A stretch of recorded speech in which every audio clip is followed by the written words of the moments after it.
kita buka dalam doa, Bapak Ibu. Mari kita satu dalam doa. Bapa di surga, puji syukur dan terima kasih kami naikkan kepada Tuhan. Oleh pertolongan Tuhan, malam hari ini kembali kami boleh bersama-sama untuk belajar akan kebenaran daripada firman-Mu. Kiranya kuasa Roh Kudus-Mu mengurapi setiap kami, khususnya Pak Tim yang akan Tuhan pakai menjadi alat di tangan Tuhan, mengajar setiap kami pada malam hari ini ya Bapak. Kiranya juga Tuhan memberkati setiap teman-teman yang belum bisa hadir ataupun mereka yang akan hadir, kami serahkan ke dalam tangan kasih-Mu. Kami berdoa, kami menyerahkan seluruh waktu dari awal, pertengahan, sampai akhirnya ke dalam tangan kasih-Mu. Kiranya kuasa Roh Kudus sekali lagi akan menolong kami untuk kami boleh belajar akan kebenaran daripada firman-Mu. Berkati sekali lagi Pak Eki sebagai moderator pada malam hari ini, kami serahkan juga dalam tangan kasih-Mu Tuhan. Terima kasih Bapak, ini doa dan syukur kami, hanya di dalam nama Tuhan Yesus kami sudah berdoa dan kami sudah bersyukur. Amin. Amin. Ya, terima kasih Pak Fendi. Malam ini, selamat malam Bapak, Ibu, Bapak-Bapak masih. Ada Ibu satu, Ibu Evi. Kita malam ini melanjutkan pelajaran kita minggu lalu tentang antikris. Nah, biar supaya bisa lebih jelas buat teman-teman yang mungkin nanti menyusul belakangan, kita biar saja menyusul seberapa kita yang ada, kita akan belajar bersama. Saya serahkan ke Pak Tim. Silakan. Ya, terima kasih Pak Eki. Selamat malam Pak Cahyo, Pak Luki, Pak Hermanto, ya, Pak Nahum, Pak Fendi, Bu Evi dari Wamena, lalu ada Pak Andreas, Bu Yena, Bu Sringatin yang baru bergabung. Nah, saudara-saudara, kemarin kita sudah belajar bahwa antikris itu ya sudah ada ya, sudah ada. Jadi kita ulang saja dulu. Malam hari ini tidak terlalu panjang, saudara-saudara. Nanti lebih banyak ke diskusi ya, saudara-saudara. Oke, kita ulang dulu ayatnya 1 Yohanes 2 ayat 18-19. Yang berbunyi demikian, anak-anakku, waktu ini adalah waktu yang terakhir dan seperti yang telah kamu dengar, seorang antikristus akan datang. Sekarang telah bangkit banyak antikristus. Itulah tandanya bahwa waktu ini benar-benar adalah waktu yang terakhir. Memang mereka berasal dari antara kita, tetapi mereka tidak sungguh-sungguh termasuk pada kita. Sebab jika mereka sungguh-sungguh termasuk pada kita, saya mereka tetap percaya bersama-sama dengan kita. Tetapi hal itu terjadi supaya menjadi nyata bahwa tidak semua mereka sungguh-sungguh termasuk pada kita. Kemarin kita belajar ada dua waktu, ya, ada dua zaman. Ibrani pasal 1 ya, saudara-saudara. Zaman dahulu dan zaman akhir. Zaman dahulu itu masa Tuhan berbicara melalui para nabi, ya, berarti zaman perjanjian lama. Lalu ada zaman akhir, dimulai dari kedatangan Kristus yang pertama ke dalam dunia. Jadi abad pertama sampai sekarang itu disebut dengan zaman akhir, saudara. Zaman gereja, ya. Jadi sekarang ini adalah zaman akhir. Nah, waktu yang terakhir kata Alkitab tadi itu menunjukkan ya zaman sekarang ini. Nah, beda dengan akhir zaman. Kalau akhir zaman bahasanya Tuhan Yesus seperti Matius 24 itu adalah masa kesudahan dunia ini atau kiamat atau kedatangan Kristus kembali. Itu zaman akhir. Akhir zaman. Ya, saudara. Nah, kita lihat seorang antikristus akan datang. Sebenarnya kalau mau jujur ya sudah datang. Ya, karena seorang tunggal siapa, saudara? Kalau Kejadian 3:15 sudah muncul, yaitu ular, saudara ya, yang menggoda Adam dan Hawa. Itu antikris, dengan kata lain si iblis itu sendiri. Lalu berkembang zaman, kita sudah belajar siapa itu Epipanes ya, saudara-saudara ya, kaisar-kaisar ya yang melawan Kristus, melawan orang Kristen, menganiaya orang Kristen. Nah, itu sudah termasuk antikristus semua. Nah, lalu dikatakan sekarang telah bangkit banyak antikristus, saudara. Nah, seperti apa? Kita akan lihat, apalagi ada ayat 19, memang mereka berasal dari antara kita, tetapi mereka tidak sungguh-sungguh termasuk pada kita. Nah, saudara lihat, ya, ini bagian selanjutnya. Seorang antikristus, kata Yunani antikristos, ya, akan datang. Arti anti adalah sebaliknya, instead of, atau sebagai ganti bagi, in place of. Nah, antikristus di situ dikatakan anti sama Kristus, berarti lawan Kristus, atau seseorang yang berupaya untuk menempatkan dirinya pada tempat Kristus. Nah, di situ dikatakan tunggal bentuknya, berarti itu adalah si iblis. Jadi menempatkan dirinya di tempat Kristus berada, saudara. Nah, siapa? Ya, si iblis itu yang mau memposisikan dirinya seperti Kristus, bahkan menggeser Kristus dari kedudukannya, lalu dia ada di sana. Nah, dengan kata lain, dia adalah mengambil alih peran Kristus di dalam gereja, di dalam pelayanan, di dalam persekutuan Kristen. Bapak Ibu. Jadi kita bisa merenungkan, menurut 1 Yohanes pasal yang kedua, mereka ini adalah yang mengambil alih di dalam kepemimpinan gereja. Nah, harusnya gereja siapa yang memimpin, saudara? Kristus. Ini yang harus diingat. Ya, kalau Pak Nahum paham dengan pengajaran mempelai, Kristus adalah kepala gereja, mempelai pria surga. Wah, itu ya, saudara-saudara ya. Jadi kalau kita lihat kepala dari gereja, dari tubuh ya Kristus. Tapi kenyataannya kepala itu sudah berganti ya. Orang-orang atau hamba-hamba Tuhan yang memposisikan dirinya seperti Kristus, seperti Tuhan. Nah, ini yang bahaya, saudara. Makanya tadi dikatakan telah muncul banyak antikristus. Nah, mari kita lihat berikutnya, saudara. Sekarang kapan? Tadi kata firman Tuhan, sekarang telah bangkit muncul banyak antikristus, yaitu zaman gereja. Nah, siapa? Nah, saudara-saudara, kalau mau belajar Alkitab, nah ini yang harus diingat, saudara-saudara. Jangan langsung diaplikasikan masa kini. Jangan langsung direlevansikan masa kini. Walaupun Alkitab ada relevansinya, saudara-saudara ya. Alkitab ada aplikasinya. Tapi yang harus diingat adalah harus melihat arti pada masa kitab itu ditulis. Nah, itu yang harus diingat, yang pertama. Yang kedua, surat atau kitab itu ditujukan kepada penerima atau pembaca mula-mula.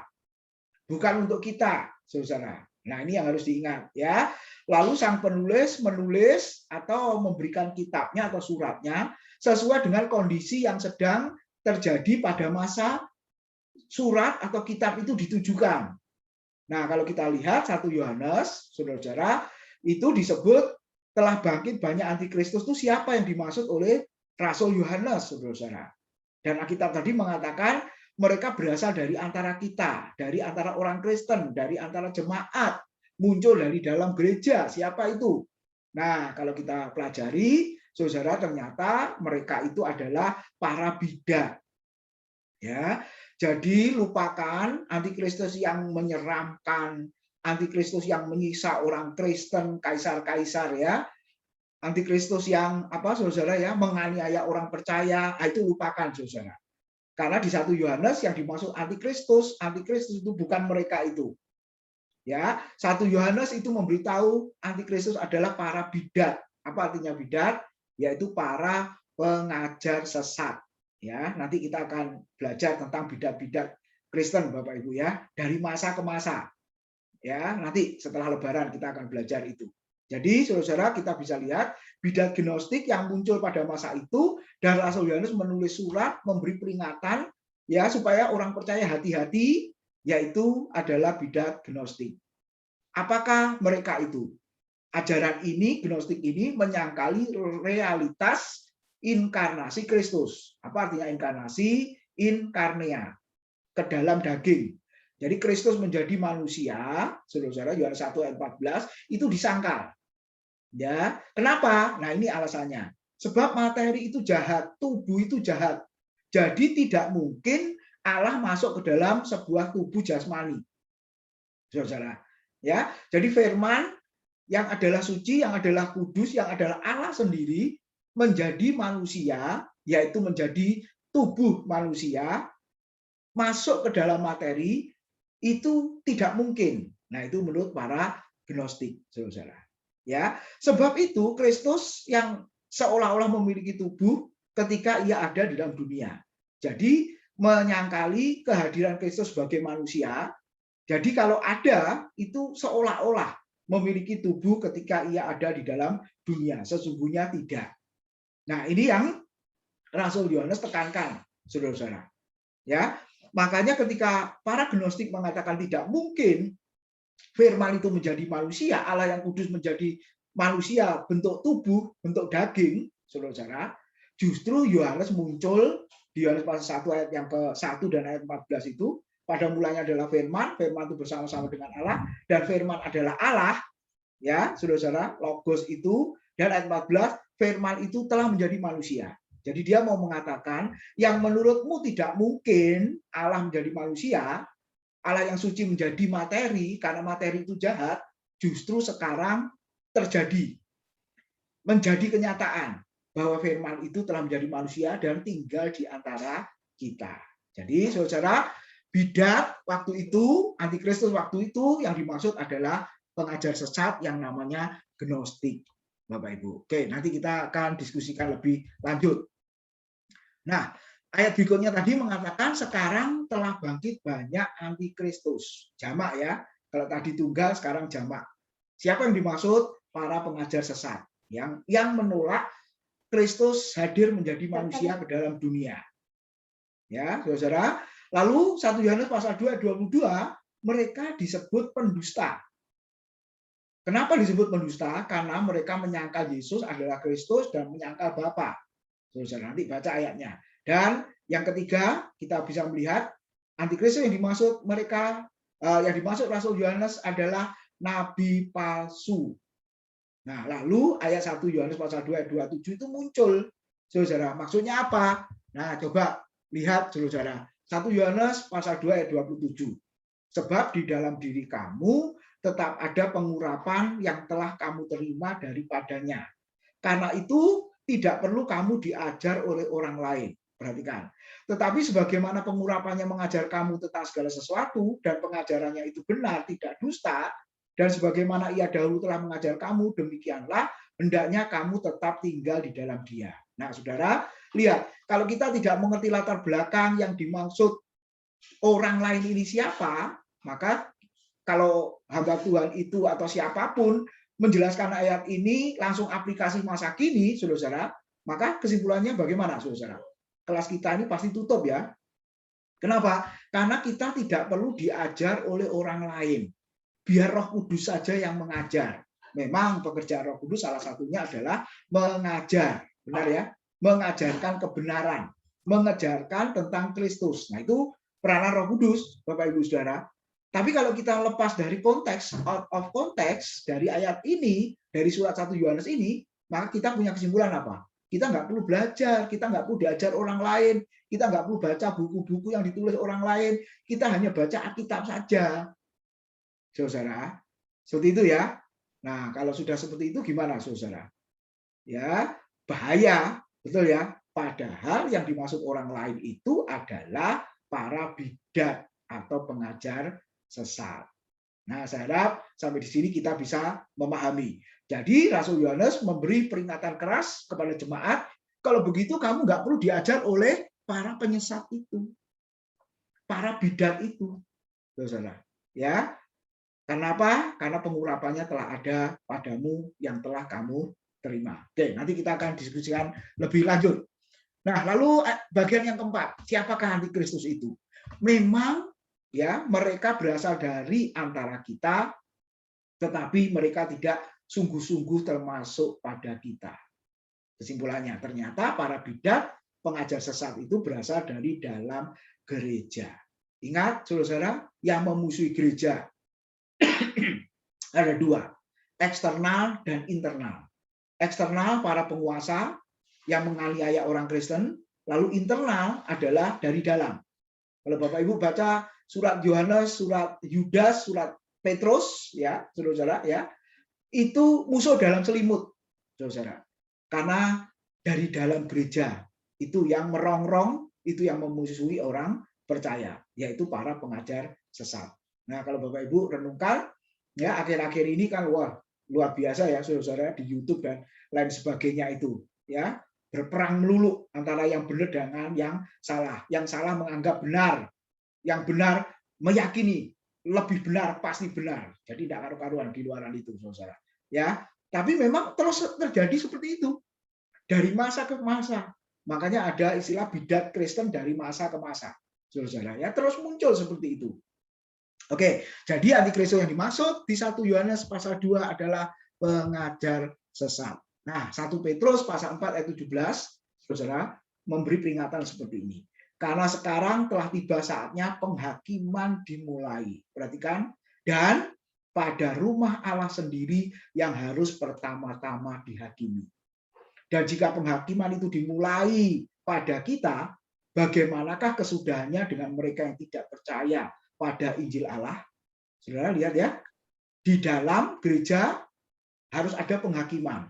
Bagi siapa? Bagi yang mengajarkan ajaran sesat. Nah, itu mesti benar-benar diuji, saudara, diteliti ajarannya. Nah, sementara yang lain, saudara, tugas kita yaitu memberitakan Injil, ya kadang-kadang kita abaikan karena kita menguras tenaga yang di dalam, saudara. Makanya di situ Petrus memberikan pesan, penghakiman sudah dimulai dan di dalam rumah Allah itu sendiri pertama-tama harus ada penghakiman, saudara, yaitu orang-orang yang mengajarkan sesat itu tadi. Oke, nah sekarang mengapa muncul para bidat, saudara? Ini ya, mengapa muncul antikristus atau para pengajar sesat itu? Alasannya karena tidak menempatkan Alkitab sebagai firman Allah yang berotoritas atau yang absolut. Nah, saudara, lihat yang warna biru, saya tulis. Budaya membaca Alkitab diganti dengan budaya mendengar, tanda petik, suara roh. Nah, gitu ya, saudara-saudara ya. Budaya membaca Alkitab diganti dengan budaya mendengar suara roh. Nah, apa maksudnya, saudara? Alkitab mengatakan apa? Bacalah Alkitab ya, berulang-ulang, kan gitu, saudara ya. Coba nih satu ayat 1 Timotius 4 ayat yang ke-13 bunyinya seperti ini, saudara.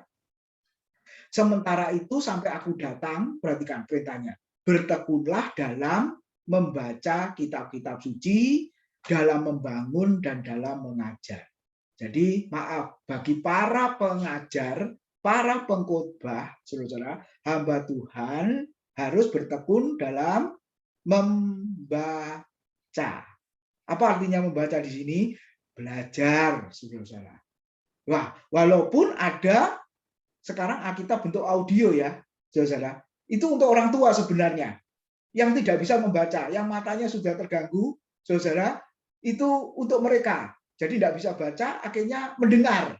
Ya, ada ya, Bapak Ibu tinggal download saja di HP Android kita, itu bisa muncul di situ. Tapi saudara lihat di situ, sebagai hamba Tuhan, pengajar, pengkhotbah, maka firman Tuhan mengatakan, memerintahkan bertekunlah dalam membaca kitab-kitab suci. Diulang terus-menerus dari Kejadian sampai Wahyu, habis ulang lagi, dan seterusnya, saudara. Kenapa, saudara? Sebab kalau kita lakukan itu, kita benar-benar menempatkan Alkitab sebagai firman Allah yang berotoritas. Tapi kalau sudah diganti dengan mendengar, saudara, ya bukan mendengar Alkitab audio tadi, tapi mendengar yang aneh-aneh ya, saudara-saudara, Tuhan bicaralah, ya saudara-saudara, dapat mimpi lah, dapat penglihatan lah, dan lain sebagainya. Kalau tidak diuji dengan Alkitab, bisa bahaya, saudara ya. Akhirnya jadi ajaran sesat, ya. Bahkan dia tidak tahu kalau itu salah. Nah ini yang bahaya. Ketika diberitahu salah, dia berkata, aku benar, kamu yang salah. Nah ini yang bahaya, saudara. Makanya kita perlu belajar bersama supaya saling mengingatkan, saling mengajar. Jadi yang pertama, kenapa muncul antikristus atau bidat atau pengajar sesat? Karena tidak menempatkan Alkitab sebagai firman Allah yang berotoritas atau yang absolut. Lalu muncullah ini, saudara, eksegesa versus eisegesa. Nah, dasar penafsiran bukan Alkitab, tetapi perhatikan saudara, pemikiran, pendapat, pengertian sendiri, dan Alkitab hanya dijadikan alat untuk pendukung saja. Nah ini yang bahaya. Eisegesa. Sampai-sampai ada kesimpulan, nggak perlu tuh baca buku-buku. Kenapa? Itu warisan semua. Nah ada yang ngomong seperti itu. Saya hanya butuh Alkitab saja. Waduh saudara. Tapi sebenarnya soal kita perlu Alkitab saja itu betul. Tetapi masalahnya adalah Alkitabnya atau ayatnya itu dijadikan apa? Pendukung saja, Bapak Ibu. Ya, pendukung saja, cari dukungan pendapatnya. Nah, ini yang bahaya, Saudara. Jadi dasar penafsiran bukan pengertian Alkitab, eksegesa. Pengertian Alkitab kita keluarkan, Saudara, itu artinya eksegesa ya, dari kata ex, mengeluarkan. Ya, Saudara. Tetapi eis, memasukkan. Jadi pikiran-pikiran kita masukkan di Alkitab, cari ayat, cari dukungan yang cocok. Akhirnya dikhotbahkan. Nah, itu yang bahaya, Saudara. Oke, jadi yang kedua ini dasarnya. Penafsiran bukan Alkitab, tetapi pemikiran, pendapat, pengertian sendiri, dan Alkitab hanya dijadikan alat untuk pendukung saja. Saudara. Oke, sekarang kita lihat berikutnya, Saudara.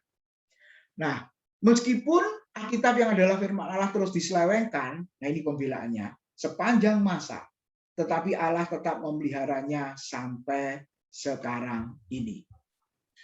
Nah, adanya pengajaran sesat seharusnya membawa kesadaran bagi hamba Tuhan dan jemaat untuk terus belajar firman Allah dan menghidupinya. Kisah Rasul 17 ayat 10 sampai 11, Saudara. Coba kita baca ya, Kisah Rasul 17 ayat 10 dan 11. Saudara. Ini bagian yang sangat indah di dalam Kisah Rasul pasal 17 ayat 10 dan 11. Nah, sampai saya pakai nama Berea, Saudara. Lihat, Kisah Rasul 17 ayat 10 dan 11 yang berbunyi demikian. Tetapi pada malam itu juga segera saudara-saudara di situ menyuruh Paulus dan Silas berangkat ke Berea. Setibanya di situ pergilah mereka ke rumah ibadat orang Yahudi. Perhatikan ayat 11. Orang-orang Yahudi di kota Berea itu lebih baik hatinya daripada orang-orang Yahudi di Tesalonika. Baik hatinya seperti apa? Karena orang-orang Yahudi Berea itu menerima firman itu dengan segala kerelaan hati, dan setiap hari mereka menyelidiki kitab suci untuk mengetahui apakah semuanya itu benar demikian. Jadi baik hatinya apa, Saudara? Setiap hari ya menyelidiki kitab suci dengan segala kerelaan hati, tadi dikatakan, tujuannya menyelidiki apa, Saudara? Untuk mengetahui apakah semuanya itu benar demikian. Terjemahan lain mengatakan, untuk mengetahui apakah yang diajarkan, yang dikhotbahkan Paulus dan Silas, benar apa tidak.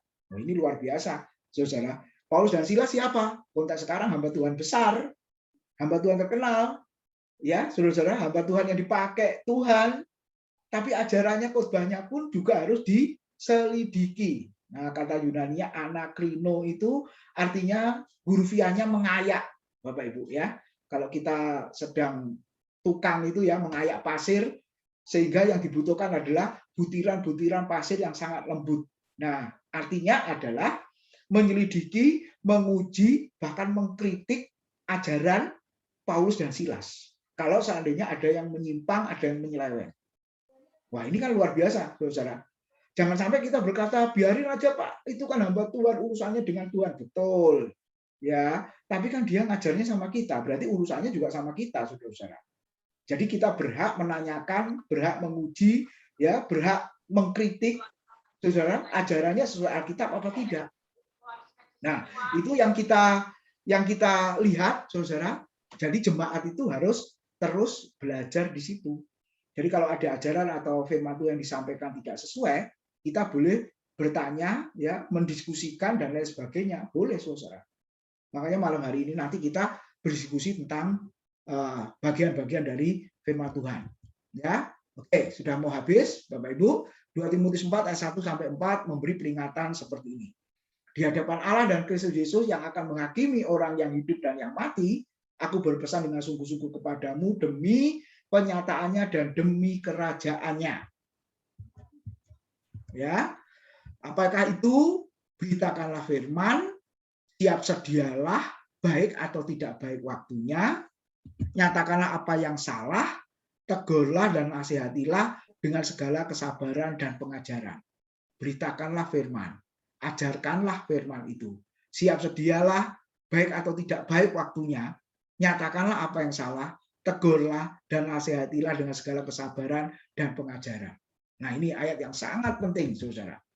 Karena akan datang waktunya, orang tidak dapat lagi menerima ajaran sehat, atau terjemahan lain, doktrin yang benar, tetapi mereka akan mengumpulkan guru-guru, konteks sekarang mengumpulkan pengkhotbah-pengkhotbah menurut kehendaknya untuk memuaskan keinginan telinga. Terjemahan lama, telinganya gatal.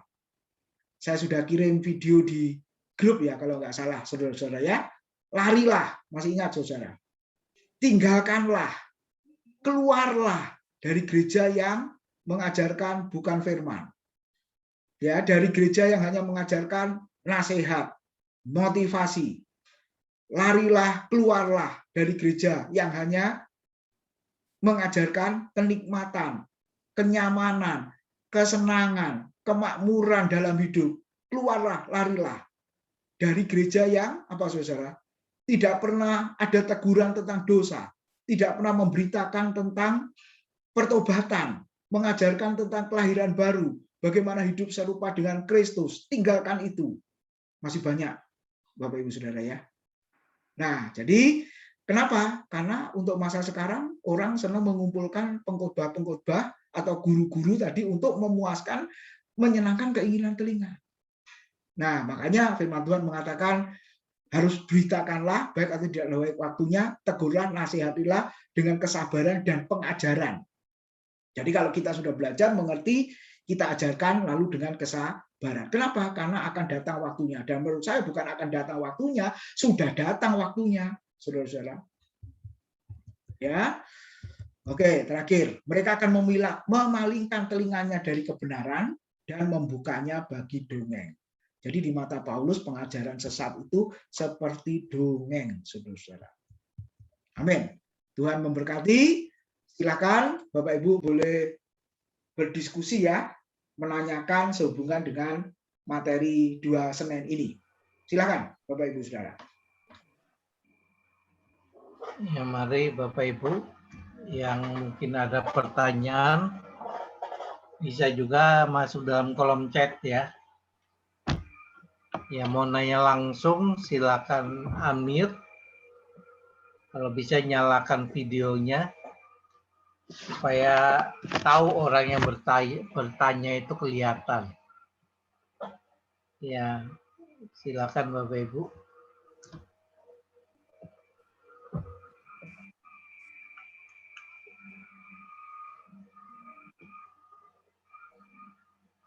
Ini mungkin ada beberapa teman-teman kita yang baru hadir malam ini.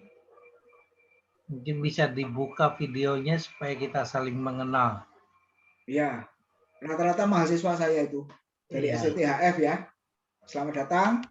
Terus ya, Ruth. Ada Fatmawati. Iren. Ya. Shalom, selamat malam Shalom. Pak. Ya, shalom. Ayo silakan bertanya, Ruth. Ya, baru silakan. masuk Pak. Baru Belum masuk. tahu materinya. Baru masuk. Ya. Oke. Ya, dengar dulu. Saya mau. Iya, monggo Pak Haryono. Ya, selamat malam semuanya. Ya. Ini cuma pertanyaan ini seringkali terus terang aja saya sering mendengarkan pengajaran dari Pak Tim ya. Antikristus itu intinya sesuatu yang pengajaran ataupun ajaran yang jelas-jelas bertentangan dengan Kristus dan menentang Kristus. Cuman gini Pak,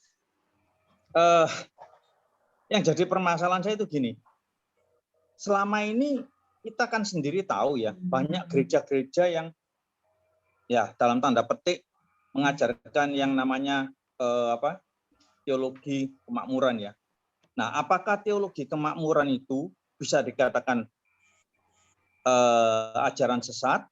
Bahkan hamba-hamba Tuhan yang mempopulerkan, yang betul-betul ingin supaya gerejanya bisa gede, bisa sukses, dan kehidupan hamba-hamba Tuhannya itu bisa makmur, apakah itu boleh kalau kita katakan tuh seorang antikris? Karena ajarannya itu, ya kalau dibilang enggak Alkitab juga enggak, mirip-mirip lah. Ya. Tapi kalau kita mau dalam sungguh-sungguh, itu jelas kelihatan sekali. Nah, apakah hamba-hamba Tuhan yang mempopulerkan ajaran-ajaran seperti itu, ya dalam tanda kutip bisa dikatakan seorang antikris? Itu aja Pak. Makasih. Ya, langsung Pak Tim. Ya, oke, terima kasih. Pertanyaan bagus ya. Tadi artinya anti Kristus itu kan yang melawan. Yang pertama melawan Kristus, lalu yang kedua melawan pengajaran Kristus, melawan pengajaran para rasul, melawan pengajaran Alkitab secara umum. Nah, sekarang Pak Haryono dan juga yang lain, saudara-saudara, kalau kita mendengar ajaran-ajaran seperti itu, tanya balik dasar ayatnya mana. Kasih contoh dulu aja Pak Haryono. Dasar ayatnya mana? Yang dikatakan engkau akan menjadi makmur, engkau akan menjadi sukses, ya, engkau akan hidup berkelimpahan. Dasar ayatnya mana dulu? Biasanya di mana? Yohanes 10 ayat 10. Yohanes 10 ayat 10. Hidup Ya. dalam berkelimpahan. Betul ya, Pak Haryono ya. Ya. Itu salah satu ayat unggulannya itu. Ayat favoritnya mereka itu. Pencuri datang hanya untuk mencuri, membunuh dan membinasakan. Pencuri yang dimaksud adalah si iblis. Ya, oke, itu jelas, clear. Lalu ayat berikutnya, aku datang, yaitu Yesus datang supaya mereka mempunyai hidup dan mempunyainya dalam segala kelimpahan. Ya, gitu ya. Nah, kalau ditanya ayatnya mana, itu ayatnya. Lalu yang kedua, perjanjian lama Yosua pasal 1. Kalau engkau tidak menyimpang ke kanan dan ke kiri, lalu tidak lupa memperkatakan kitab Taurat, merenungkan kitab itu siang dan malam, engkau akan dibuatnya beruntung kemanapun engkau pergi. Amin, saudara-saudara. Amin. Beri kemuliaan untuk Tuhan. Nah, kan gitu biasanya, saudara ya. Nah, kita lihat tadi, saudara, dasarnya mereka ya tidak menempatkan Alkitab sebagai otoritas tertinggi atau yang absolut, memang pakai ayat Alkitab. Tapi, nah ini, saudara, mereka tidak mengerti atau tidak berusaha menyelidiki makna beruntung, ya, makna berkelimpahan itu apa. Nah, terus terang itu tadi kan pengertiannya sendiri kan, beruntung, kemudian berkelimpahan, itu kan pengertiannya sendiri, benar kan? Padahal prinsip menafsir Alkitab itu harus pengertian Alkitab. Pengertian penulis kitab itu ngomong apa, bukan pengertian kita. Nah, ternyata kalau itu diselidiki, saudara, pengertiannya bukan yang dikhotbahkan itu tadi. Nah, kalau berbeda dengan pengertian Alkitab, terus terang, berarti ajarannya kan berbeda. Ya, ajarannya boleh dikatakan sesat. Karena maksud pengertiannya A, dia berikan pengertian B, C, dan lain sebagainya. Jadi jawabannya, apakah mereka termasuk antikristus yang mengajarkannya? Jawabannya, sama-sama saudara, iya. Karena 1 Yohanes tadi mengatakan apa? Mereka muncul dari antara gereja, sesama orang Kristen yang tidak sungguh-sungguh di sini, tidak sungguh-sungguh belajar, menggumuli dan meneliti firman. Saudara. Makanya akhirnya dia jadi nyeleneh. Nah, saya masih ingat ketika tugas akhir saya buat judul, saudara, ya, S3 saya itu judulnya adalah pengaruh, pemahaman, dan praktek ajaran teologi sukses. Nah, itu judul terhadap apa? Pertumbuhan iman di gereja, saudara ya, di GBI se-Surabaya. Saudara tahu, ketika saya bagi angket itu, ada rekan-rekan hamba Tuhan, beberapa nolak. Ya, jadi ditolak, saudara. Sudah Timotius nggak usah mau bagi angket di jemaat yang selama ini saya ajarkan teologi sukses. Loh, Pak, ini bukan masalah cari salah benar, enggak. Saya pengen tahu saja dari penelitian saya itu, kalau diajarin teologi sukses, itu pengaruhnya bagaimana terhadap kehidupan iman, pertumbuhan rohaninya jemaat itu bagaimana? Hanya itu kok, Pak. Oh, enggak usah. Cari gereja lain saja. Bayangkan, saudara-saudara ya, di Surabaya itu tahun 2000 berapa? 2013 ya. Tahun 2013 itu salah satu gereja di Surabaya GBI itu ada 100-an. Saudara ya, itu sebagian besar nolak, saudara. Nah, akhirnya kan GBI Graha Family dapat angket loh waktu itu. Masih ingat Pak Haryono? Menjawab angket itu, masih ingat ya? Nah, itu salah satunya saya teliti GBI Graha Family, saudara-saudara, gereja kita ya. Itu tahun 2013 yang lalu. Nah, lalu yang kedua, sudah saya ditolak, yang kedua, saya disindir, ditertawain sama teman-teman. Timotius, zaman gini itu harus sukses. Jadi ukurannya keberhasilan itu Jadi sesama hamba Tuhan itu kalau ngomong, saudara-saudara ya, kalau ketemu, itu omongannya yang pertama apa? Pendapatan gerejamu berapa? Waduh, saudara, dari tahun ke tahun naik apa turun? Katanya gitu, saudara. Lalu yang kedua, kendaraan yang kamu pakai itu apa? Masa makan rumput melulu, maksudnya kijang, saudara-saudara. Mbok sekali-kali ganti yang makan daging itu loh, apa? Jaguar. Katanya gitu, saudara. Nah, jadi harus ada perubahan. Lalu yang kedua, kok setir panjang melulu? Katanya. Mbok ganti setir bunder, katanya gitu, saudara. Ini kan kurang ajar ini, saudara ya. Jadi ukurannya itu yang kayak begitu, saudara. Bahkan ketika saya ngajar di SCT, bukan di SCTHF ya, saudara-saudara ya. Ada rekan dosen itu ngomong gini sama saya, Pak Tim, dari dulu itu nggak berubah. Loh iya, Yesus nggak berubah, aku juga nggak berubah dulu, sekarang sampai selamanya. Bukan, maksudku adalah, masa dari dulu kok nggak begini katanya. Kok gini terus? Nah, ini kan kurang ajar ini, saudara-saudara ya. Nah, itu pengaruh ajaran teologi sukses, saudara ya. Lalu saya berkelit begini, lah ngapain jarak 30 kilo dari rumah saya naik mobil? Belum tentu kok gaji lagi saya ngajar. Saya bilang gitu, saudara. Jadi ya maaf, gitu ya, supaya cepat praktis, saya bilang gitu. Nah, artinya apa? Bahwa teologi sukses katanya tidak ada. Artinya hamba Tuhan sekarang sudah tidak ngajarkan lagi teologi sukses. Tapi spiritnya, saudara, itu masih ada sampai hari ini. Ya, apalagi di doa. Doa terakhir itu biasanya gimana? Yang datang dalam keadaan susah, sekarang pulang sukacita. Yang datang punya hutang banyak, dalam nama Yesus yang pulang dari sini lunas. Wah, ini kan saya percaya lunas kalau dia yang doa yang bayar. Itu ya, saya percaya itu. Kayak gitu, saudara, masih ada itu kayak gitu. Enggak akan naik, enggak pernah turun. Enggak akan jadi kepala, enggak pernah jadi ekor. Lah wong sekarang ekor-ekornya bukan. Udah di PHK ini sejak masa COVID. Nah, pakai ayat. Tapi pengertiannya berbeda dengan pengertian firman Tuhan. Nah, jadi jawabannya apa? Antikristus? Yes. Karena dia melawan Kristus. Ajarannya tidak sesuai dengan ajaran atau pengertian Alkitab. Ya, gitu Pak Haryono, Pak Egi. Ya, yang lain? Ya, thank you Pak Tim. Ya. Iya Pak Tim. Bu Indah. Pak Tim, lah kalau itu loh Pak Tim, Salomo, Daud, itu pokoknya nyembah, berdoa sama Tuhan Yesus, ya toh, nggak nyembah Baal, itu pasti sukses kaya. Ayo, ya apa itu? Gak, masuk itu antikris. Ya, oke. Oke ya. Gini, karena bacaan kita itu, saudara-saudara, di 1 Raja-Raja ya. Jadi bahas tentang Daud, kemudian sekarang ini bahas Salomo, ya. Ibu, Salomo itu kayaknya warisan ya. Kayaknya warisan itu Salomo ya.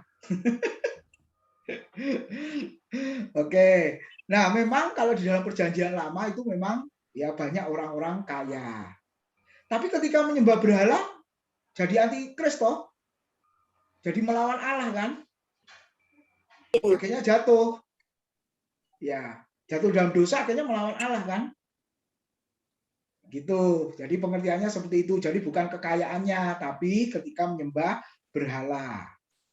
Saudara, ya. Pak Tim, tapi kebanyakan orang menyembah Tuhan Yesus itu kebanyakan kaya, sukses. Ayo. Contohnya siapa, Bu? Banyak. Buktinya saya sama Pak Eki sama Pak Haryono miskin. Enggak, kaya-kaya Pak Tim. Mana? Ibu lihat saya sama Pak Eki, Pak Haryono. Enggak, Bu. Bukan itu ya. Bukan berarti nggak boleh kaya. Boleh, Bu. Kalau soal kaya apa tidak, nggak usah percaya Yesus. Kerja baik-baik saja, rajin, bisa kaya nggak? Suka menabung, jadi kaya nggak, saudara-saudara? Iya, tapi bekerja, tapi kalau enggak ada Tuhan Yesus juga bangkrut. Ayo. Oh, gitu ya. Masa sih bangkrut? Buktinya ada orang yang nggak percaya Yesus tambah kaya. Nggak ada hubungannya, Ibu, nggak ada hubungannya. Ya, mungkin dia salah ngatur keuangan, ya bisa bangkrut. ya kan? Salah ngatur keuangan bisa bangkrut. Ya, oke, seperti itu. Ya, makasih Bu Indah sudah bertanya, berespon. Silakan yang lainnya. Ini ada tanggapan dari Bu Seringatin di chat.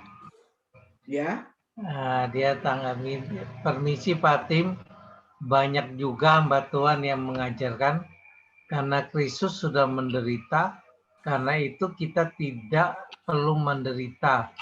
Dan jika kita menderita berarti hidup kita tidak beres di hadapan Tuhan. Atau kita pasti berdosa. Bagaimana dengan pangkat yang demikian? Terima kasih. ya, pangkat apa Bu? Pangkat menderita itu tadi ya berarti ya. Jabatan menderita ya. Oke, pertanyaan yang bagus sekali. Memang Kristus itu menderita untuk kita dan dia telah meninggalkan jejaknya atau meninggalkan teladannya. Ingat ya, ada dosa yang sudah ditebus oleh Kristus, yaitu dosa warisan. Dan Kristus telah menderita. Jumat Agung kita merayakan dia mati di atas kayu salib. Tapi ada juga yang kedua, yaitu dosa karena perbuatan. Dan akibatnya apa? Menderita. Nah, yang dimaksud yang mana? Kalau dia melakukan kesalahan akhirnya menderita, ya sudah, itu akibat yang harus ditanggung. Ya, itu bukan Kristus yang nanggung, dirimu sendiri yang nanggung. Kan begitu toh, saudara-saudara, karena kita yang berdosa. Seperti itu. Nah, apakah kalau menderita benar-benar itu karena Tuhan itu karena dosa? Coba contoh di Alkitab saja. Yang namanya para rasul itu hidupnya enak enggak? Para nabi itu hidupnya enak apa? Oh, pengajar maksudnya ya, bukan pangkat, pengajar. Saudara ya. Nah, para rasul, para nabi, orang Kristen mula-mula hidupnya enak apa tidak? Nah, mereka itu menderita karena Kristus dan menurut 1 Petrus justru merupakan kebanggaan di situ. Karena apa? Roh kemuliaan ada padanya. Nah, justru dia bangga. Aku menderita demi Kristus, bukan menderita karena dosa dan kesalahan. Nah, gitu Bu. Ya, itu yang dimaksud sebenarnya. Tapi kalau menderita karena kesalahan ya harus ditanggung, masuk penjara ya masuk penjara, ditanggung sana. Tapi kalau karena Kristus akhirnya masuk penjara, itu kehormatan, itu kemuliaan. Ya, bersukacitalah kata Petrus, karena roh kemuliaan yaitu Roh Kudus ada padamu. Nah, gitu ya. Ya, bukan berarti begini, saudara ya. Kok ajarannya menderita terus, kapan senangnya? Masalahnya bukan ajaran menderita terus, apa senangnya, bukan. Ajaran Alkitab itu apa tuh sebenarnya? Yang dimaksud memberitakan Injil itu apa?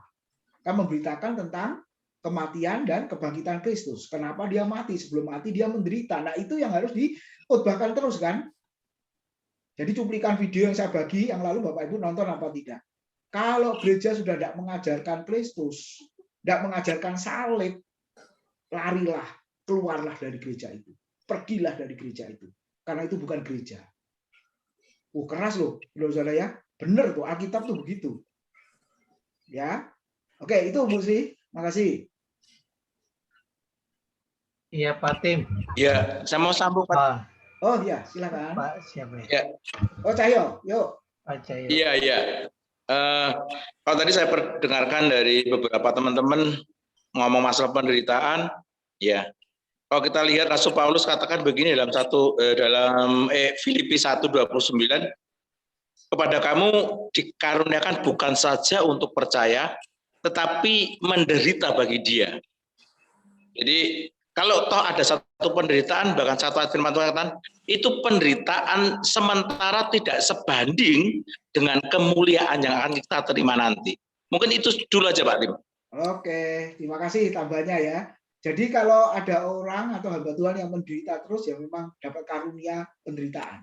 Bapak Ibu mau dapat kasih karunia tapi menderita terus-menerus? Mungkin saudara berkata, dijauhkanlah kiranya hal itu. Gitu ya saudara. Tapi kalau Tuhan izinkan, seperti Paulus ya dan rasul-rasul yang lain, saudara, justru makanya tadi dikatakan apa?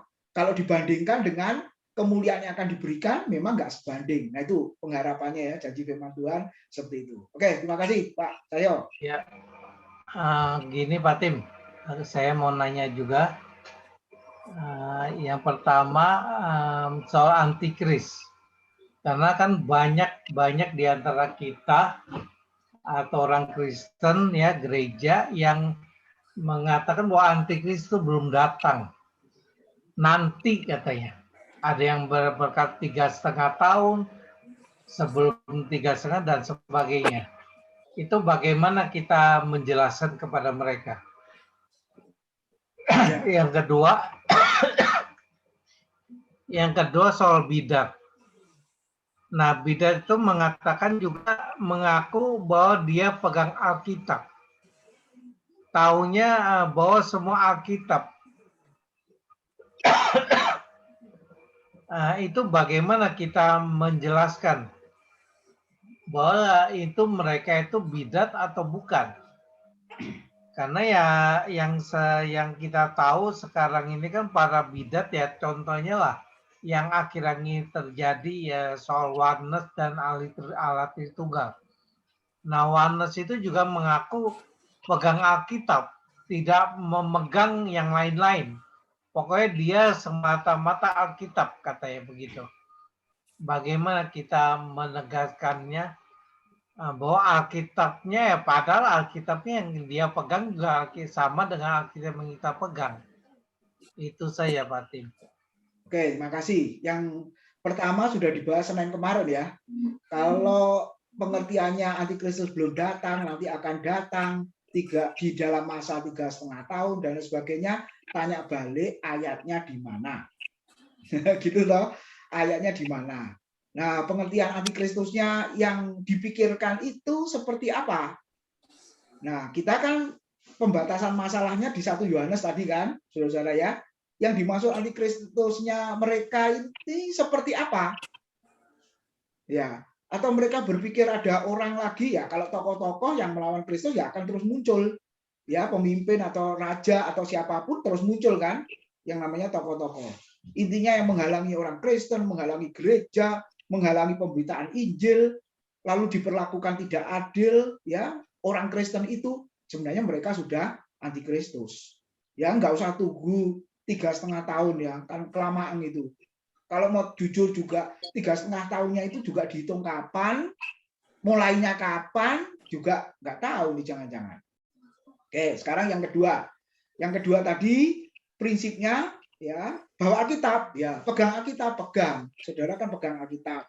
Bawa Alkitab toh, saudara ya. Tapi apa? Nggak pernah dibaca. Bawanya gitu ya. Lah buat apa?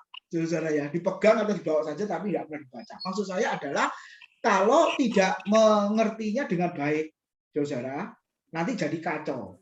Gini maksudnya, pakai ayat, Pak. Jawabannya ayat. Nah ini yang tadi dijelaskan tadi, oneness ya, jadi bukan Tritunggal tapi satu. Karena prinsipnya Yesus kan pernah berkata di Amanat Agung Matius 28 ya, ayat terakhir itu. Ingatlah aku menyertai kamu sampai kepada akhir zaman. Benar gitu ya ayatnya ya, saudara-saudara. Padahal setelah itu kan Yesus naik ke surga.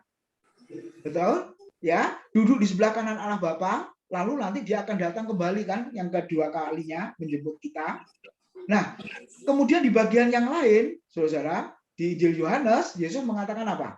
Aku tidak pernah meninggalkan kamu sebagai yatim piatu, aku akan datang kembali kepadamu. Nah, ternyata bukti datangnya itu kepada para murid yang lagi susah, karena ditinggal oleh Yesus, sebentar lagi mati, ya, saudara-saudara. Wujudnya apa, saudara? Roh Kudus kan? Nah, akhirnya mereka menyimpulkan yang menyertai selama-lamanya itu adalah Roh Kudus. Kalau begitu, nah ini bahayanya. Kalau begitu, nah ini kan kesimpulannya dia. Berarti Yesus sama dengan Roh Kudus. Pertanyaannya, memang ayat Alkitabnya ngomong begitu, tapi harus berlaku prinsip yang kedua dan ketiga. Yang biblikal sudah, secara Alkitabiah sudah, ada ayatnya ngomong seperti itu ayatnya. Tapi pertanyaan kedua, konsisten enggak dengan ayat yang lain? Saudara. Ya, secara komprehensif bisa enggak? Kalau tetap bersikeras hanya satu tunggal, ya saudara-saudara, suruh bahas Efesus pasal 1 ayat 1 sampai dengan ayat yang ke berapa itu? 14 ya. Di situ ada berkat Allah Bapa, berkat Anak Allah, berkat Roh Kudus. Terus gimana itu menjelaskannya? Kalau hanya satu tunggal yaitu Yesus. Ya, nah jadi prinsipnya saudara harus alkitabiah, harus konsisten, ya, tidak berkontradiksi satu dengan yang lain, dan kita hubungkan secara komprehensif dari keseluruhan Alkitab. Nah kalau itu pasti benar, saudara. Kalau hanya salah satu bisa salah, ya saudara ya, pasti bisa salah dan akhirnya jadi beda, antikristus. Ya itu Pak Agi. Terima kasih Pak Tim. Ini ada pertanyaan juga dari Bu Sringatin. Bagaimana pula dengan RW Pak Tim? RW ini maksudnya RW yang rukun warga, RW yang dimakan atau RW yang mana Bu? Mungkin maksudnya Bu RW ya. Nah ini sudah ya saya jelaskan, mungkin yang dimaksud ya Bu Rita Wahyu. Nah, bagaimana? Ya apanya Bu? Kan banyak Bu yang diajarkan dia Bu. Kan banyak yang diajarkan dia ya. Ya yang mana gitu kan banyak. Ya kalau dia soal fasih bahasa Ibrani saya kalah saudara ya. Dia fasih kan. Yang mana gitu kan. Ya jadi intinya gini sajalah. Harus menempatkan Alkitab yang absolut, yang berotoritas. Lalu cara nafsirnya, cara memahami dan nanti menjelaskannya juga tidak boleh apa? Menurut pengertian hamba Tuhannya. Ya. Harus pengertian penulis mula-mula, penulis kitabnya itu. Seperti itu, ya. Oke, silakan yang lain, Bapak Ibu. Ini Bu Sringatin nyambung ke konsep Tritunggalnya. Ya mungkin waktu dia membahas soal kelahiran Tuhan Yesus, bahwa Maria itu, yang dikandung Maria itu adalah Roh Kudus, bukan dari Roh Kudus. Yang dikandung Maria itu adalah Roh Kudus. Mungkin itu ya. Iya, ya. Coba baca dulu Lukas. Sebenarnya jawabannya di sini kok. Ya, ini nggak usah pakai bahasa Yunani, nggak usah pakai bahasa Ibrani saja sudah ngerti sebenarnya. Coba ya Lukas pasal 1, saudara-saudara, mulai ayat yang ke 30. Ya. Lukas 1 mulai ayat 30, perhatikan. Nanti Bapak Ibu silakan menjelaskan ya dari ayat ini. Lukas 1 mulai ayat 30. Kata malaikat itu kepada Maria, "Jangan takut, hai Maria, sebab engkau beroleh kasih karunia di hadapan Allah. Sesungguhnya ya, engkau akan mengandung dan akan melahirkan apa? Roh Kudus," gitu. Tidak kan? Sesungguhnya engkau akan mengandung dan akan melahirkan seorang anak laki-laki, dan hendaklah engkau menamai dia Yesus. Ini kata malaikat loh, saudara-saudara, kepada Ibu Maria. Lalu ayat 32. Ia akan menjadi besar dan akan disebut Roh Kudus. Tidak. Akan disebut anak Allah yang maha tinggi. Dan Tuhan Allah akan mengaruniakan kepadanya tahta Daud, bapa leluhurnya. 33. Dan ia akan menjadi raja atas kaum keturunan Yakub sampai selama-lamanya, dan kerajaannya tidak akan berkesudahan. Ayat 34, perhatikan. Kata Maria kepada malaikat itu, "Bagaimana hal itu mungkin terjadi karena aku belum bersuami?" Ayat 35, jawab malaikat itu kepadanya, "Roh Kudus akan turun atasmu, dan kuasa Allah yang maha tinggi akan menaungi engkau. Sebab itu Roh Kudus yang akan kau lahirkan? Tidak. Sebab itu anak yang akan kau lahirkan itu akan disebut Kudus, anak Allah." Jadi peranan Roh Kudus di situ apa, saudara-saudara? Kalau saya dan saudara ada di dalam dunia, ada dalam rahim mama kita masing-masing. Karena apa, saudara-saudara? Karena Roh Kudus? Bukan. Karena hubungan papa mama kita kan. Tapi Ibu Maria ketika dikatakan mengandung, Ibu Maria tanya kepada malaikat, "Bagaimana mungkin aku bisa mengandung sebelum bersuami?" Ya, bagaimana ceritanya?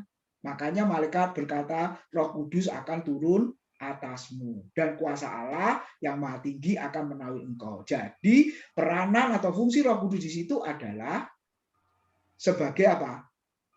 Cara hamilnya atau mengandungnya Ibu Maria. Jadi yang dikandung tetap anak, yaitu Yesus, tidak kena Roh Kudus. Loh, ini sudah jelas loh. Ini mau dieksegesa apa lagi nih, saudara-saudara? Iya kan? Jelas sekali. Gitu. Jadi jemaat awam membaca sudah tahu.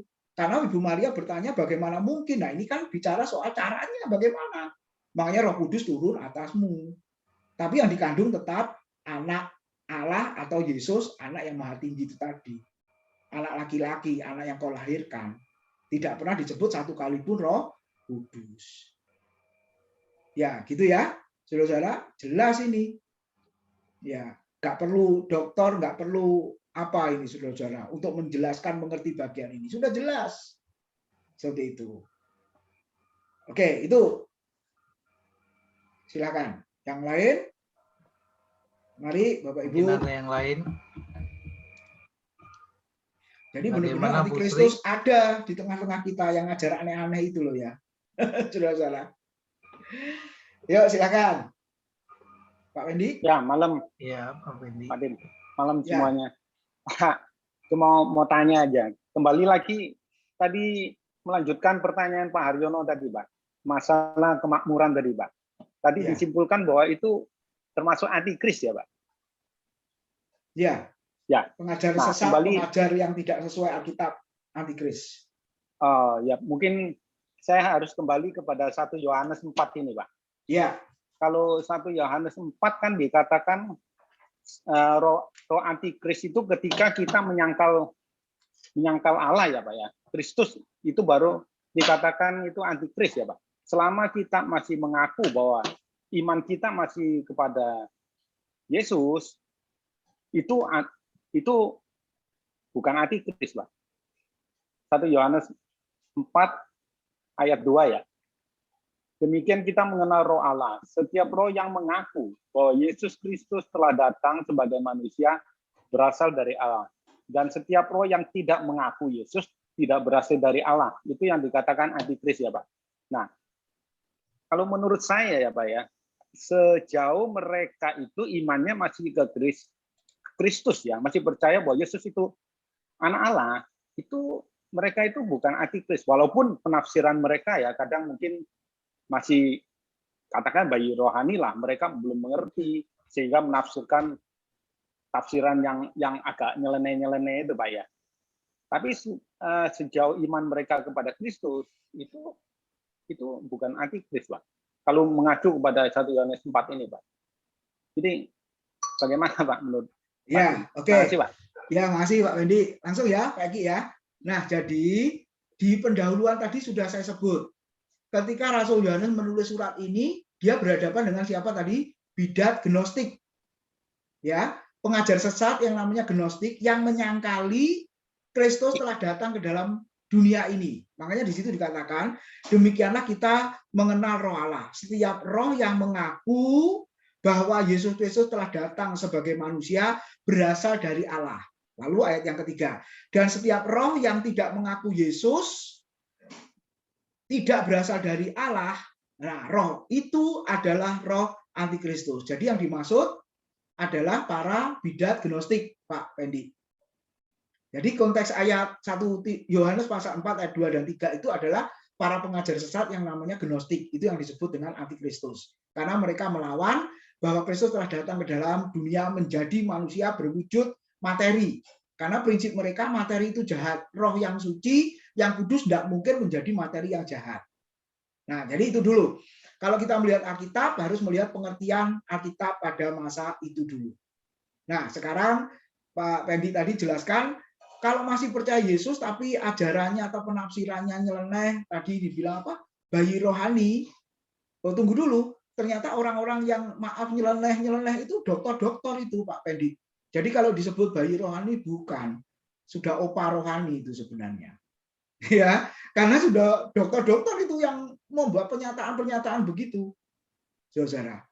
Nah, jadi kalau mengacu bagian ini, Saudara ya. Nah, mengaku Yesus adalah Kristus, satu-satunya Tuhan yang seperti apa kan kita juga nggak tahu, yang tahu dia sama Tuhan ya. Tapi tidak boleh ajaran yang lain itu nyeleneh, Pak Pendi. Ya, tidak boleh. Ya, harus konsekuen di situ.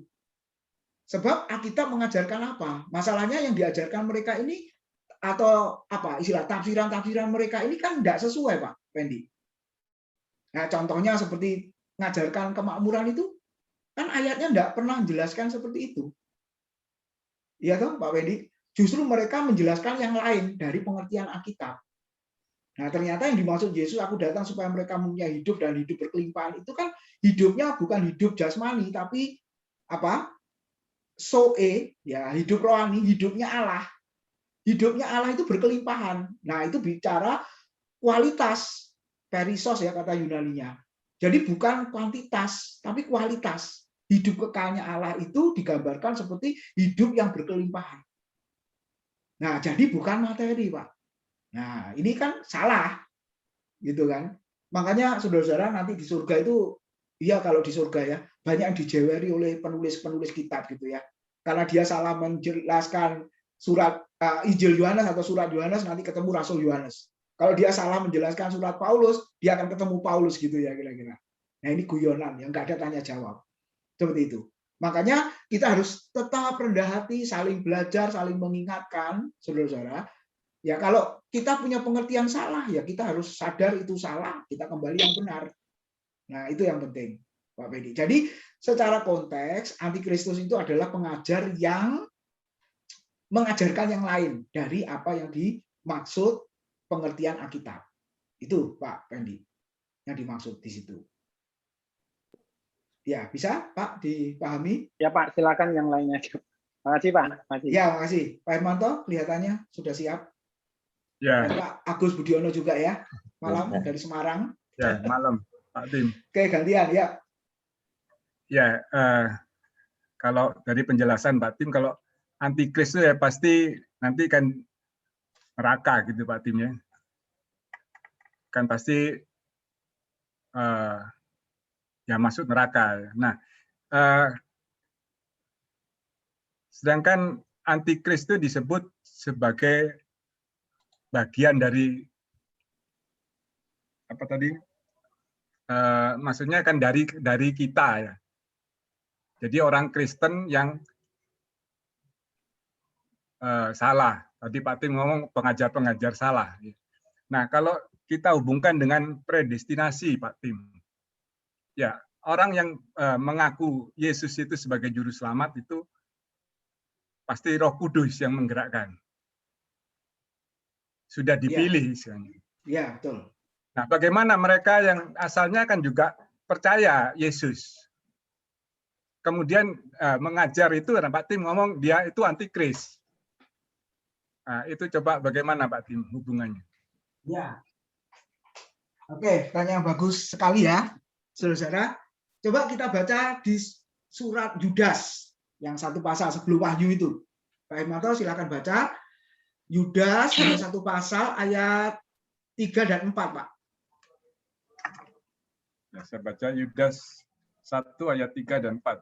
Ya. Saudara-saudaraku yang kekasih, sementara aku bersungguh-sungguh berusaha menulis kepada kamu tentang keselamatan kita bersama.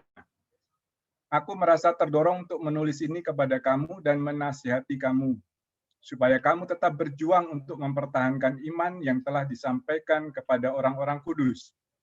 Sebab ternyata ada orang tertentu yang telah masuk menyelusup di tengah-tengah kamu, yaitu orang-orang yang telah lama ditentukan untuk dihukum.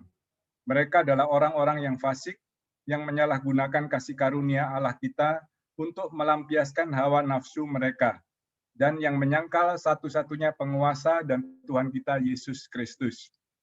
Ya, jadi ada istilah yang telah lama ditentukan untuk dihukum. Tapi sekali lagi Pak, kita kan nggak tahu, ya loh, itu yang tahu hanya Tuhan.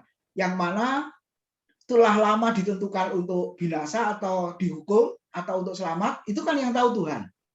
Nah, dalam konteks surat Yudas ini juga bicara pengajar sesat.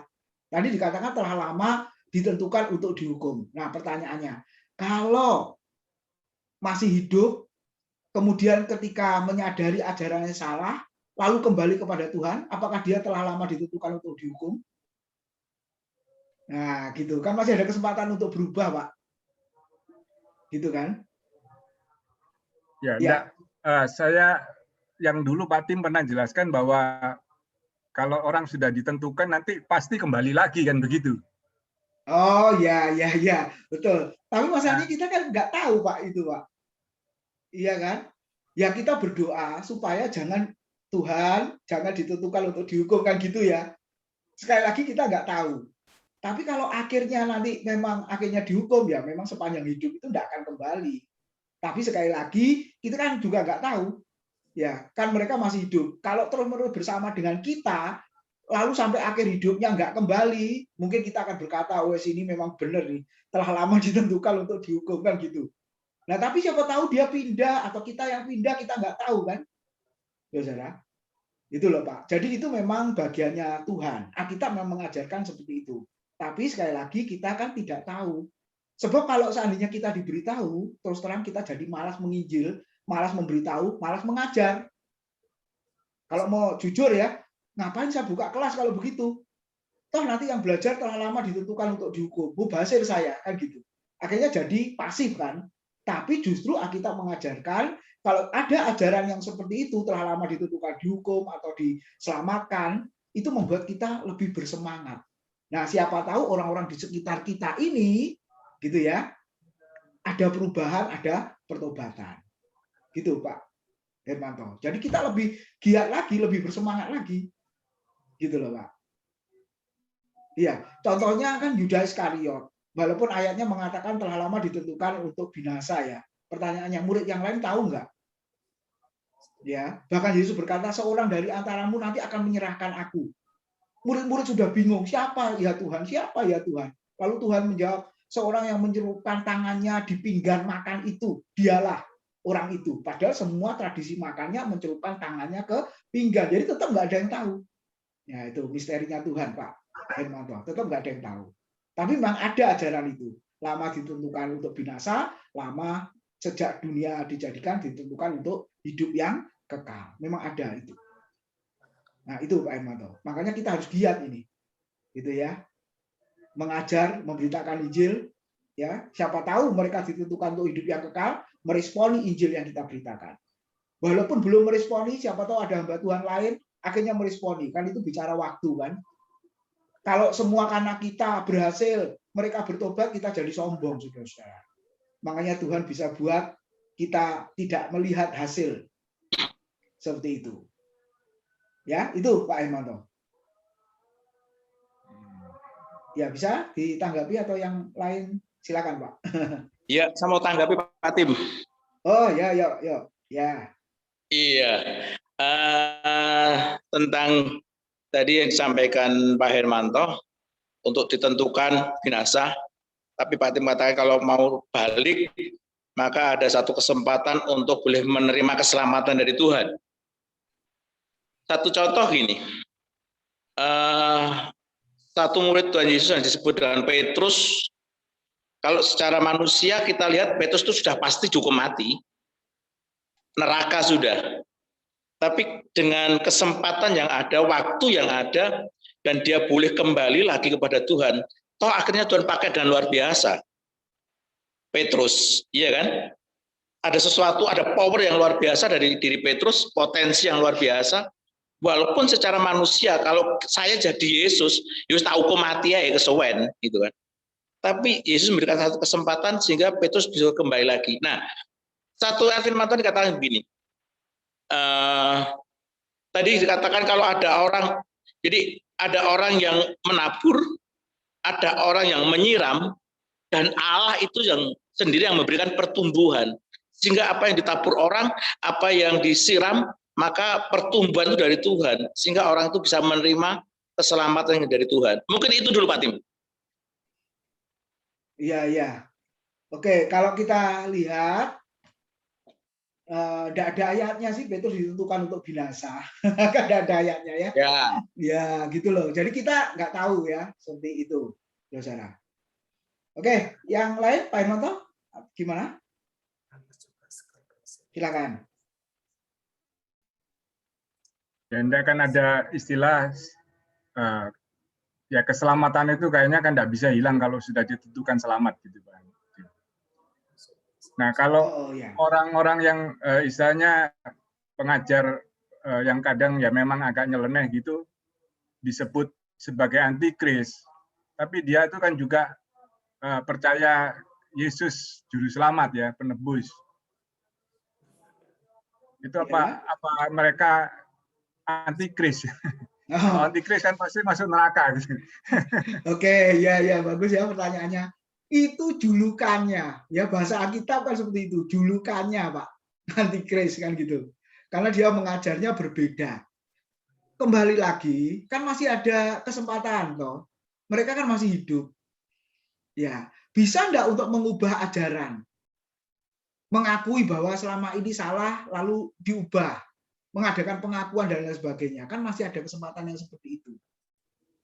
Pak Hermanto. Makanya saudara, kita nggak boleh sombong, nggak boleh menganggap apa yang kita ajarkan itu paling benar, ya kan?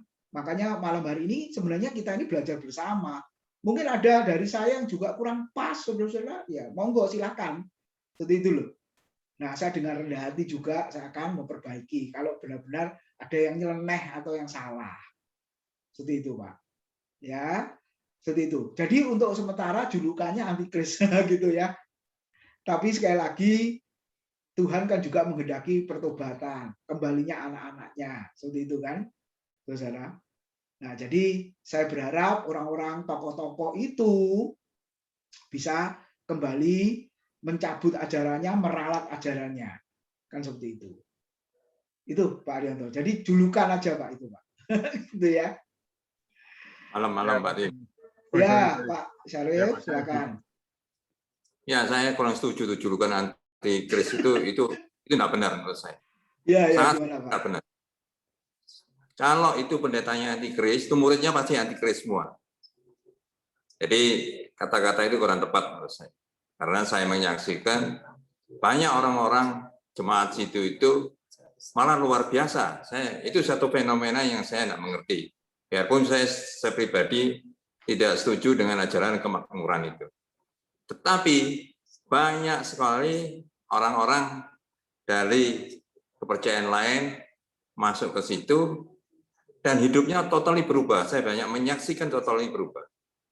Perubahannya itu kadang-kadang apa yang mereka perbuat pun saya tidak sanggup mengikuti apa yang, karena dia percayanya dengan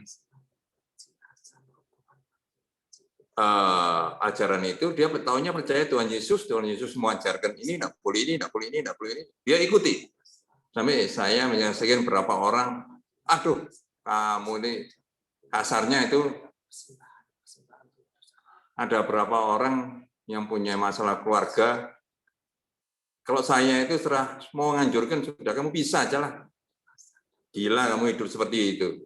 Tapi dia bertahan dengan luar biasanya, tidak di luar akal saya lah sampean.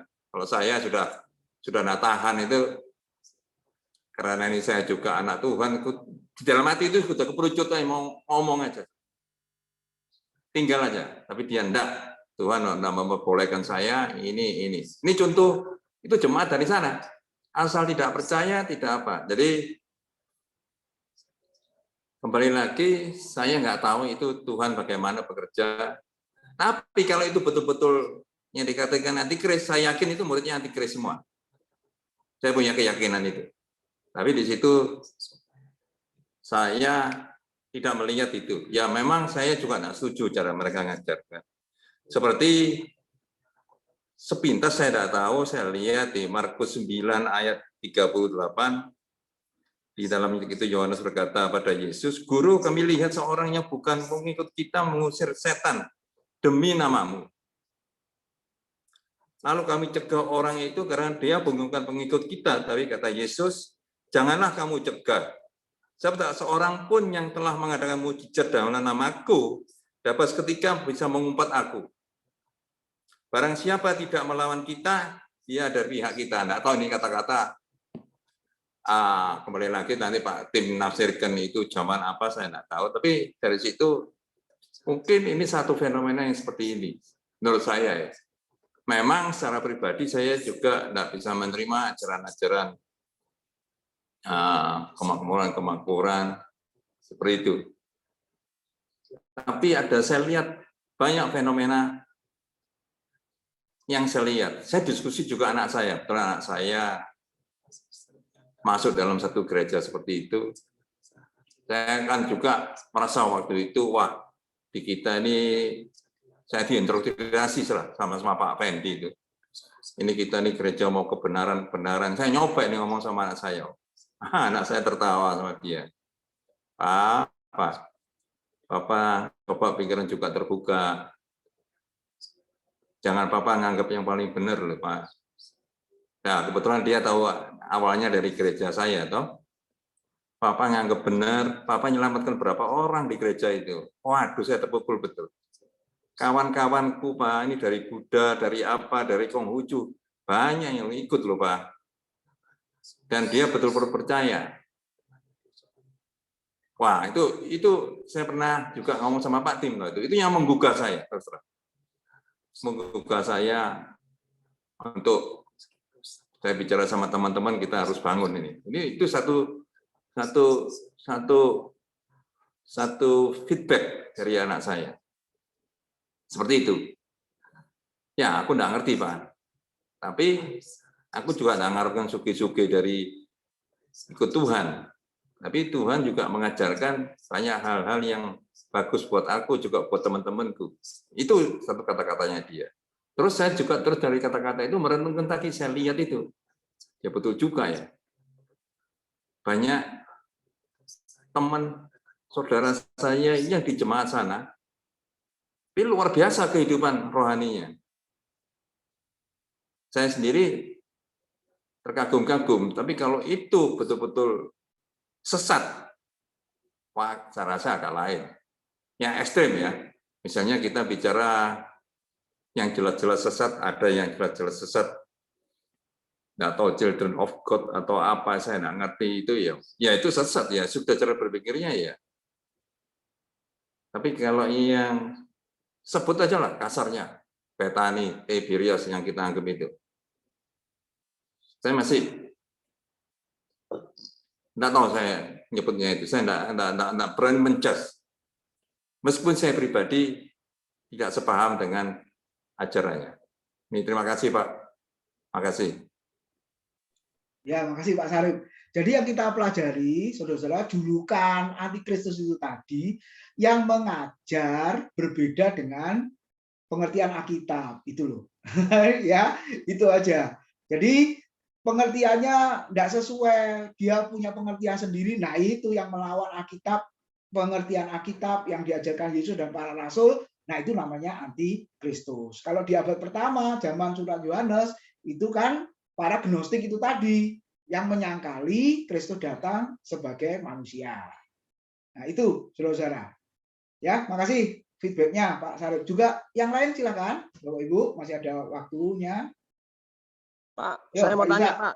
Bisa? Ya, silakan. Hubungannya antikristus dengan di Wahyu 13 ayat 18 bilangan 666 itu apa, Pak? Hubungannya, Pak?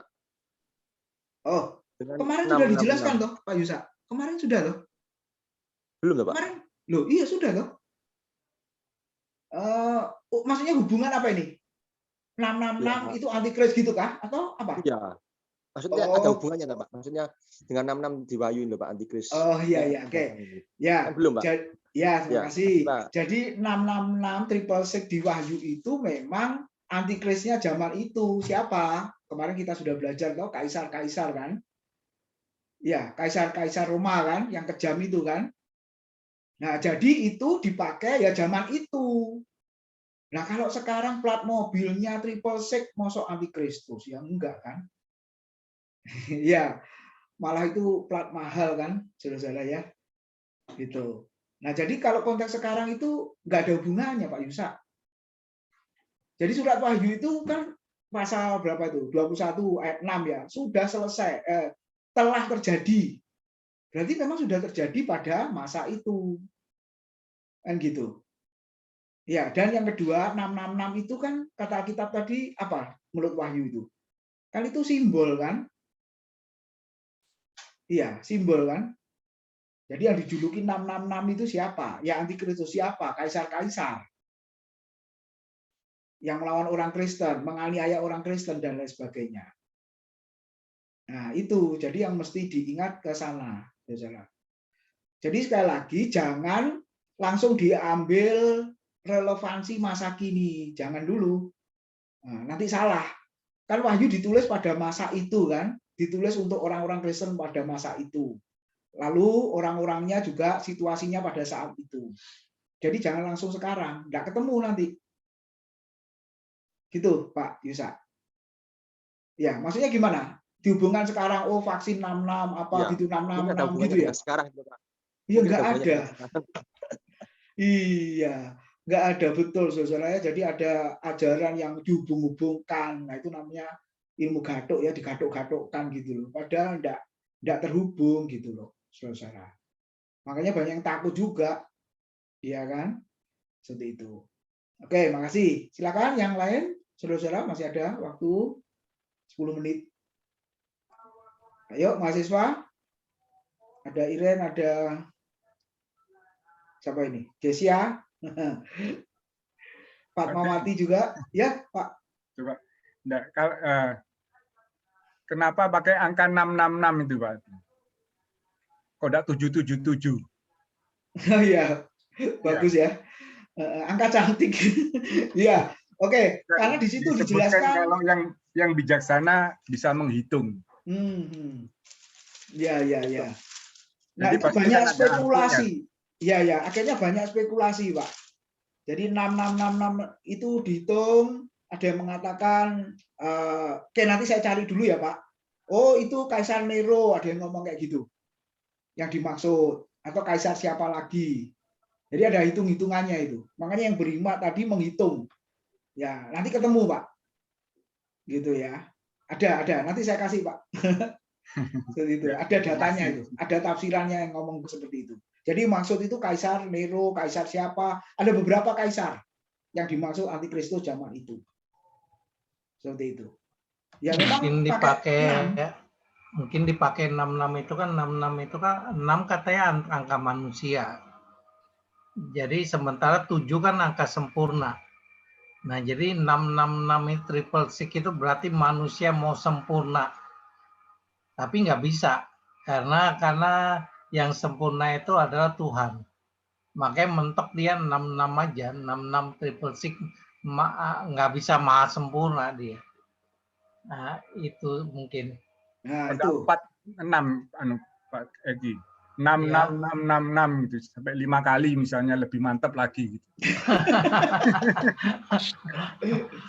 Nah, oke, itu tafsiran. Ada juga yang mengatakan angka 6 itu angka manusia karena manusia diciptakan hari ke-6, Pak. Ya, tapi ini kok sepertinya ilmu gadok gitu loh ya, gadok-gadok gitu. Ada yang nafsir seperti itu. Ya, tapi intinya itu adalah simbol yang dimiliki oleh sang antikristus. Angka 666 itu, Pak. Kalau 77 kan ya sempurna, ada yang ya angkanya siapa lagi seperti itu. Seperti itu ya. Oke, terima kasih Pak Agus Budiono tadi Semarang. Wah, ini Semarang ini.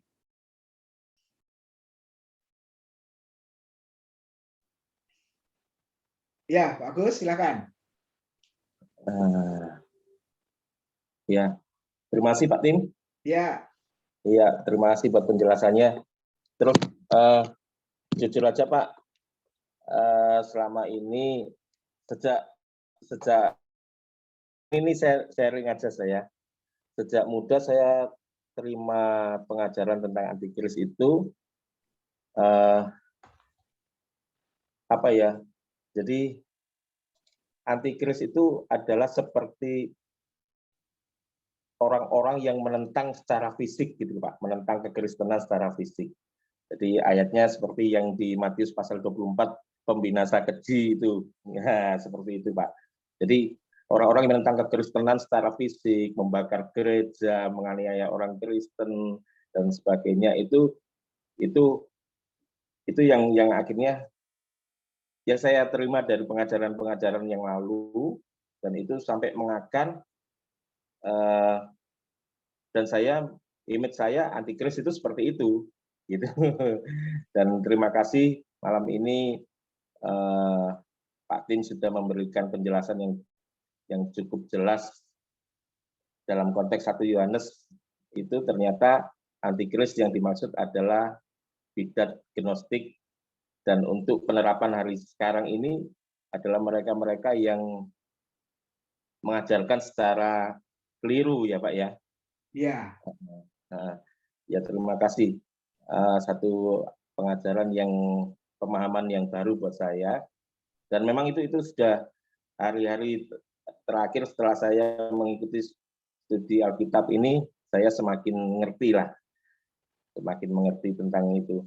Nah, mungkin ada pertanyaan juga Pak tentang ayat yang sudah disinggung tadi Bapak tadi mengatakan bahwa sebab kepada kamu dikaruniakan bukan saja untuk percaya kepada Kristus, melainkan juga untuk menderita untuk Dia.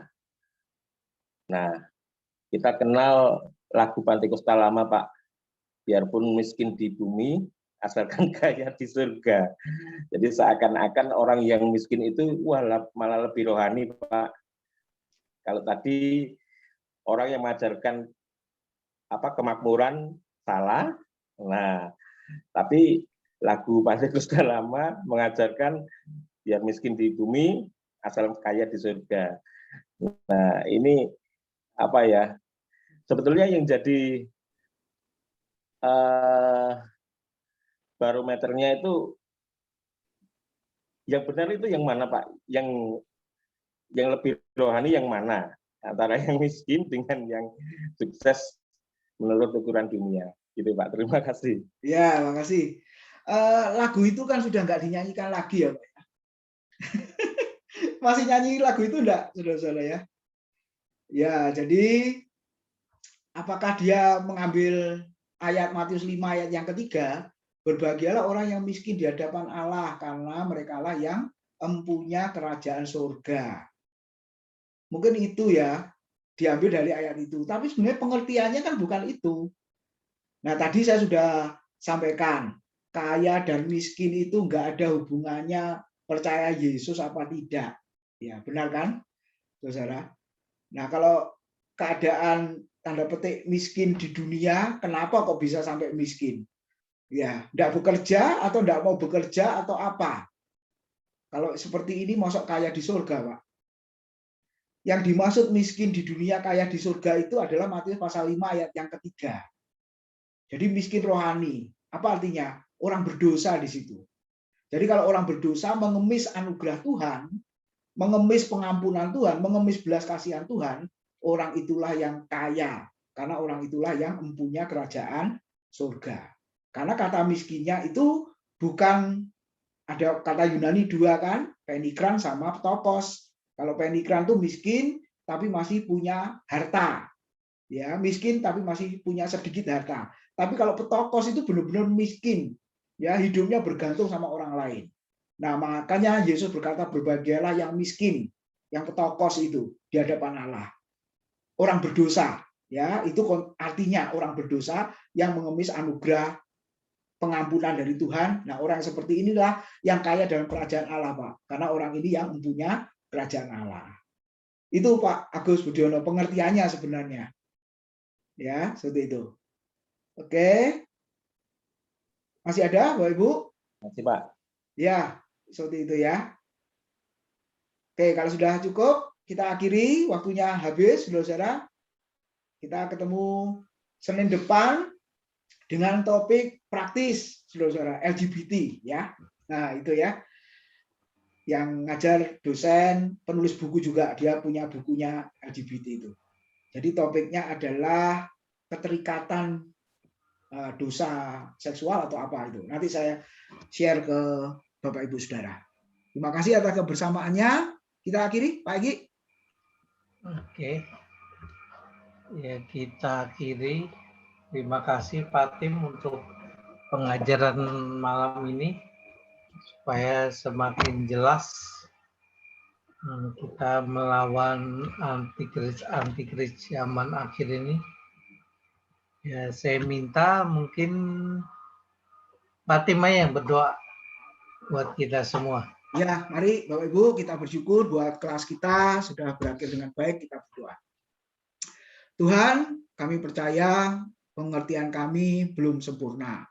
Tapi kami rindu Roh Kudus terus menolong setiap kami, memberi pengertian, pencerahan atas kebenaran firman-Mu yang kami pelajari bersama-sama. Supaya kami boleh semakin mengerti, semakin teruji iman kami, ya Tuhan, semakin teguh dan mantap di dalam Tuhan. Dan kami berdoa buat anak-anak-Mu yang hadir pada malam hari ini, yang dengan serius belajar kebenaran firman-Mu. Kami percaya Tuhan memberkati dengan kerohanian yang baik, kesungguhan untuk terus mengasihi Tuhan. Terima kasih ya Tuhan. Kalau sebentar kami akan berpisah, melanjutkan aktivitas kami, kiranya Tuhan menolong kami, pertemukan kami minggu depan dengan penuh semangat untuk belajar kebenaran firman-Mu. Terima kasih Tuhan. Dalam nama Tuhan Yesus, kami sudah berdoa dan bersyukur. Amin. Tuhan berkati.